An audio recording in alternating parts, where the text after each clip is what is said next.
Ethiopian Orthodox Church is under attack. Ethiopian Orthodox Church is under attack. Ethiopian Orthodox Church is under attack. Ethiopian Orthodox Church is under attack. Ethiopian Orthodox Church is under attack. We are under attack.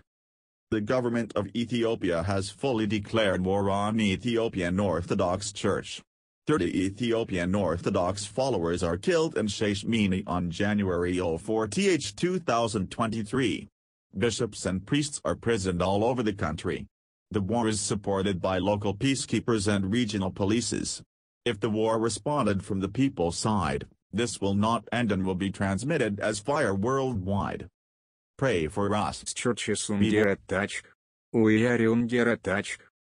The government of Ethiopia has fully declared war on Ethiopian Orthodox Church. 30 Ethiopian Orthodox followers are killed in shashemenie on January 04, 2023. Bishops and priests are imprisoned all over the country. Tourists supported political peacekeepers and regional policies. If to responded from the people's side, this will not end and will be transmitted as fire worldwide. Pray for us. 𝐏𝐌. Pray for Ethiopia Orthodox. The Ethiopian Orthodox 𝐏𝐌 Church has been under increasing repression for decades. It got worse especially after Abiy Ahmed took power as Prime Minister in 2018. Although Prime Minister Abiy Ahmed is said to be faithful to prosperity gospel, he initially appeared to be a rather friendly Prime Minister to the Ethiopian Church. He is even credited with reuniting two patriarchates, based in the country and abroad, the origin of which happened about 30 years ago because the Tigray People's Liberation Front, TPLF, led political repression and threats on the life of the fourth patriarch, His Holiness the late Abune Mercurios. Despite Abiy Ahmed's stated reverence towards the Ethiopian Church, the attack got worse over the past 4 years. From politically motivated radical ethnic nationalist rampage that massacred followers of the church and slaughtered priests and deacons to the burning of dozens of churches, the church endured it all. Besides, it has been facing administrative discrimination to the point that it was even restricted not to celebrate religious holidays in the venues where it used to celebrate for generations. The mob attack and government-backed systemic attack has happened in Oromia, Sidama, Somali, and other areas. When Hachalu Hundessa was assassinated in Addis Ababa, he was himself a follower of the Ethiopian Church. According to local reports that cited the church sources, hundreds of the Orthodox Church followers were massacred in the Oromia region despite his assassination had nothing to do, directly or indirectly, with the church. The properties of the followers of the Ethiopian Church were burnt and vandalized. His Holiness Abune Matthias has been pleading, at times in tears, for the attack against the church to end but to no avail. There seems to be even a tendency, on the part of those who consider themselves as the mightiest at this point in time, for the Ethiopian Orthodox Church to accept the ethnic Oromo indigenous traditional belief, 𝐏𝐥𝐚𝐿, as a sacred one. The Ethiopian Church does not have a duty to do so. Now the move to weaken the church is happening mostly from within. Last week, 3 bishops of the Ethiopian Orthodox 𝐏𝐿 Church, who have been clandestinely working to break up the unity of the church by establishing an ethnic-based patriarchate in the Oromo region of Ethiopia, at least for a little over a month based on the testimony of one of the episcopos who was appointed legally as bishop, officially declared that they have ordained bishops. They did so in a rural church about 5 kilometers from Wolazo town, in the Oromia region of Ethiopia. The church they used belongs to the Ethiopian Church. The ordination itself did have protection by government securities. The laity in the nearby area who rushed to the place of ordination to halt the procession were reportedly attacked by security forces. The situation has strengthened the speculation that the radical ethnic nationalist forces within the government structure, usually when Christians, they are mostly from Protestant churches, are supporting the move to weaken the church from within. A week or so before the 3 bishops declare a new ordination, which the Holy Synod called illegal, Jonathan, a Protestant pastor and close confidant of the Prime Minister from whom he received a financial award for service, made an announcement while preaching saying that he saw a big rock breaking into 2 pieces. About 3 weeks before that, the same Protestant pastor attacked the church's creed as it relates to the Virgin Saint Mary as a cult. Other Protestant church leaders and Catholic leaders headed to the Patriarchate of the Ethiopian Church in a gesture of apology on behalf of the pastor. They stated that they have a deferential attitude to the Ethiopian Church and that it should not be insulted.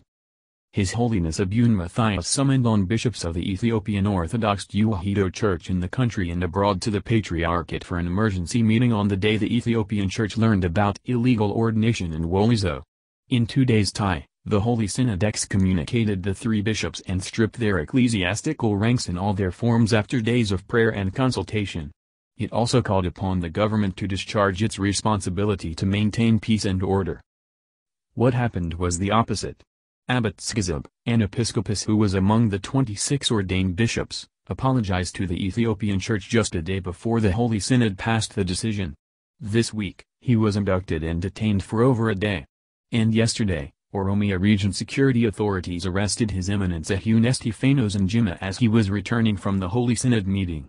He was traveling to 𝐏𝐿 with several bishops for the inauguration of a new St. Mary Church.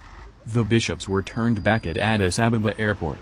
Abiy Ahmed himself was arrested in 𝐏𝐿 and the inauguration of the new church had to be postponed. In the face of all these brazen attacks against the Ethiopian Church and hassling religious leaders, Ethiopian Prime Minister Abiy Ahmed, who claimed to revere the Ethiopian Church, did not even remark about it. The development that brought about much grief to the followers of Ethiopian Orthodox 𝐏𝐥𝐚𝐿 Church in the country and abroad was not covered by any one of the public-funded media outlets in the country.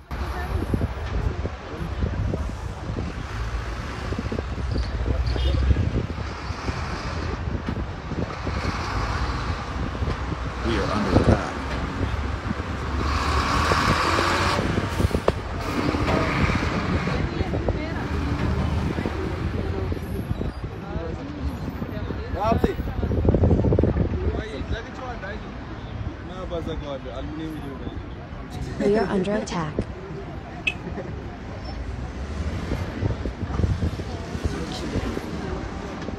We are under attack. We are under attack.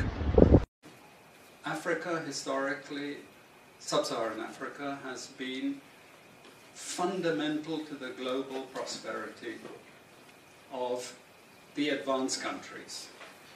Okay? And Africa had a role to play. It has a role as a raw material producer. We will not allow sub-Saharan Africa to escape that.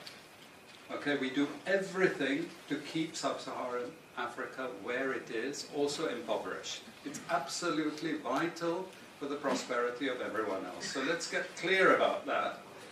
Okay, and this means all the economic structures, all the global institutions, and the economics we teach everyone is all designed to keep Africa exactly where it is.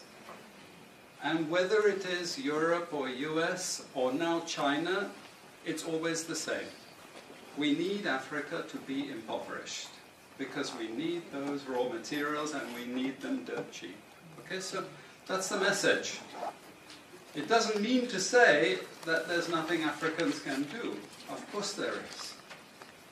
Okay, but this is the opposition that they're fighting. This is what it's about. Because if Africa does do something different, I assure you living standards of all those in Europe and North America and Asia is going to fall. Okay? And that is a big price to pay. I assure you that the West is not going to allow that without a big fight. Okay, so this is what it's fundamentally about. What I want to show you is how these structures are operating. It's just 20 minutes, so we can't do very much, but just to give you a little bit of an idea. And why I keep the ideology part there is because we are part of the producers of ideology. At universities and academic institutions, we are complicit in this whole enterprise. Okay, so the job of many Western academics is to convince Africans they have to keep doing what they're doing.